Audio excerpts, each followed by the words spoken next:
Halo, ketemu lagi. Jadi kita masuk di bagian ketiga untuk matriks.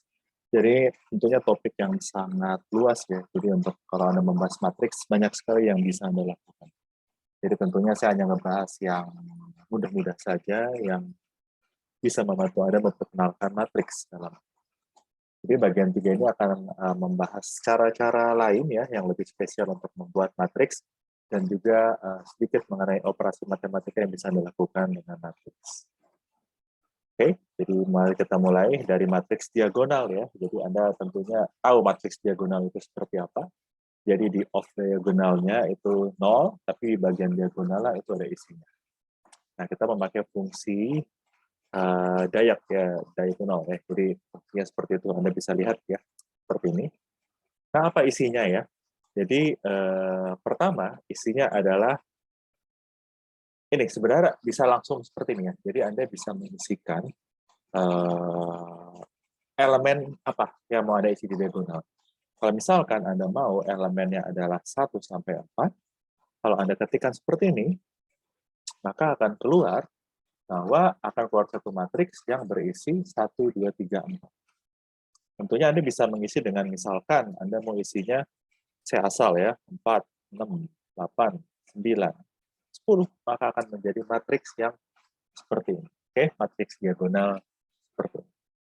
Kalau Anda mau isinya sama semua, misalkan isinya diagonalnya satu semua, seperti matriks identitas, maka kalau Anda ketikkan seperti ini, nah yang selanjutnya adalah 1, dan kemudian berapa ukuran.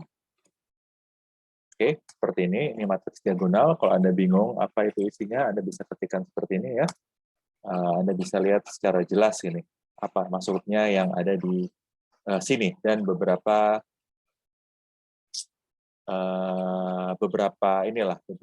penggunaan seperti ini ya.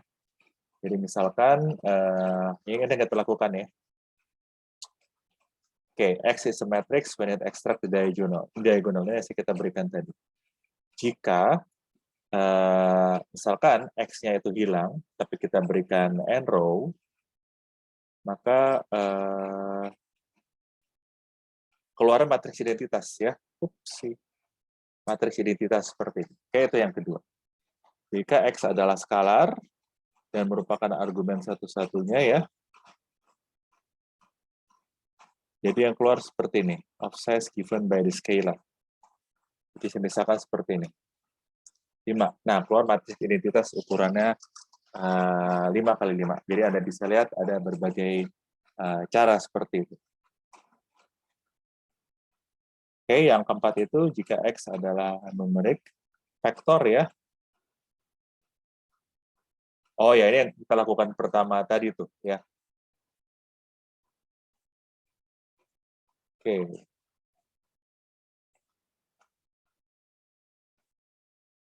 X is a matrix. Oke, coba kita lihat ya berbagai contoh di bawah. Ada nggak tidak? Oh ya, ini ada contoh-contohnya seperti ini nih. Oke, jadi Anda bisa coba ya, misalkan diagonal 10, 3, 4, ya berarti keluarnya seperti ini. Oke, itu ada dikasih jumlah baris dan jumlah kolom ya. Jadi kalau mau lebih jelas seperti ini. Isinya 10, barisnya 3, kolomnya 4. Oke, seperti ini. Misalkan ini ada berbagai cara lain seperti itu. Anda juga bisa lihat, isinya pun bisa logical ya, seperti ini. Oke, Anda bisa coba cara lain ya. Jadi ada berbagai macam cara untuk Anda membuat matriks dalam matriks diagonal, dalam R, dan tipenya pun bisa berbagai macam. Ada juga kalau Anda perhatikan upper triangular, dan lower triangular seperti itu. Oke.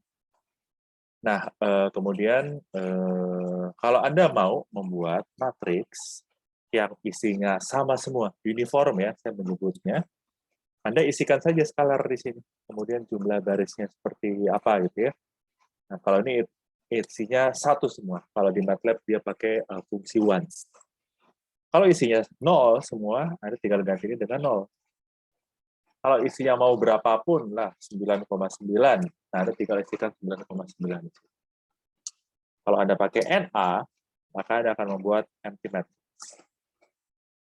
Oke. Oh, tidak bisa ternyata. Matriks. Oh, salah. Ini kan karena NA ya. Nah, kita lihat NA semua. Oke. Nah, itu ada matriks diagonal dan matriks uniform. Jadi ada berbagai macam cara di situ. Oke. Saya mau coba berbagai macam dulu kali ya. Apa yang akan terjadi nih? Oh, ini kan yang C tadi ya. Kalau misalkan ini suatu matriks gitu ya. Jadi penasaran. Itu yang satu tuh, yang pertama tuh.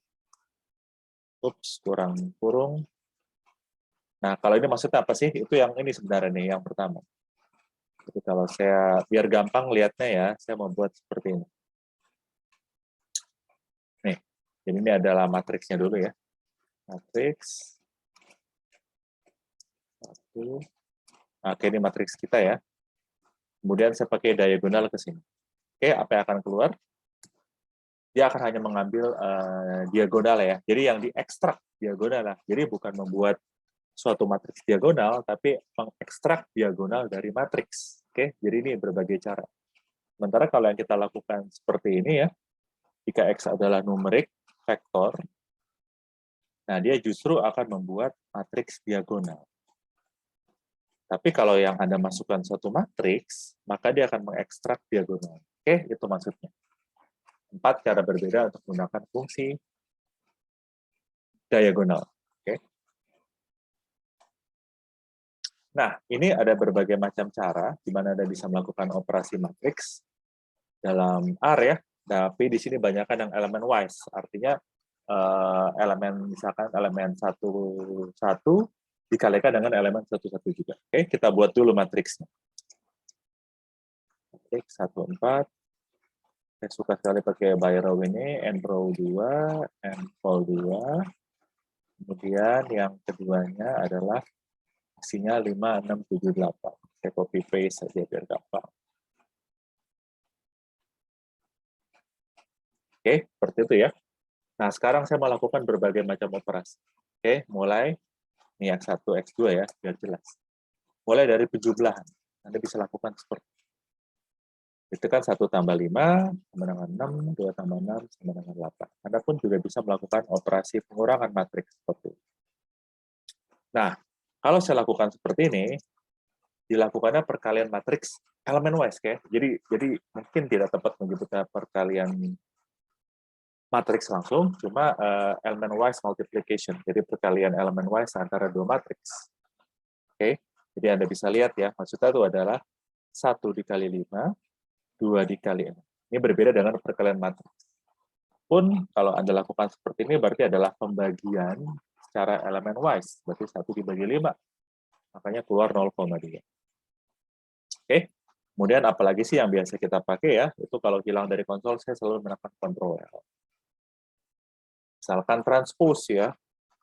Saya ingatkan lagi transpose itu seperti apa ya? Jadi Anda membalik baris jadi kolom, kolom jadi baris. Oke, jadi kalau Anda lakukan seperti ini, T ya, T itu adalah transpose X1. Mungkin kalau mau lebih kelihatan ya, saya akan membuat seperti ini nih, matriks. Mungkin langsung aja ya, 1, 6. Mungkin 2 baris, 3 kolom. Mungkin seperti itu. Jadi kalau Anda print, seperti ini. Nah, kalau saya transpose jadinya seperti apa? Nah, Anda bisa lihat, baris jadi kolom, kolom jadi baris. Kalau yang ini ukuran matriks juga akan berubah. Oke. Nah, kemudian yang mau saya bahas lebih lanjut adalah perkalian antara matriks. Jadi benar-benar perkalian matriks seperti yang kalian tahu. Oke, jadi caranya bukan seperti ini, tapi Anda tambahkan persen di situ. Nah, kalau yang ini adalah perkalian matriks yang bukan elemen wise, tapi perkalian matriks yang seperti kita tahu. Oke. Nah, terakhir, biasakan Anda juga inginkan mencari inverse dari matriks kan ya. Nah, itu pakai fungsi solve kalau di sini. Oke, jadi Anda bisa lihat solve X1, maka Anda akan mendapatkan inverse dari matriks X1. Oke. Nah, Anda bisa buktikan tuh ya. Jadi kalau Anda lakukan perkalian matriks antara X1 dengan inverse-nya, maka Anda pasti akan mendapatkan matriks identitas. Nah, Anda lihat kan ya, itu kan 10 pangkat minus 1 kali 10 pangkat 16, kecil sekali. Jadi pada esensinya, ini adalah matriks identitas. Oke, jadi solve itu mencari inverse dari satu matriks, ya, dan ini adalah perkalian matriks. Oke, tentunya ada banyak fungsi lain, saya sangat menyarankan Anda untuk explore sendiri berbagai macam operasi dan fungsi yang bisa kita aplikasikan ke matriks. Oke, sekian untuk bagian ketiga. Terima kasih. Semoga bermanfaat.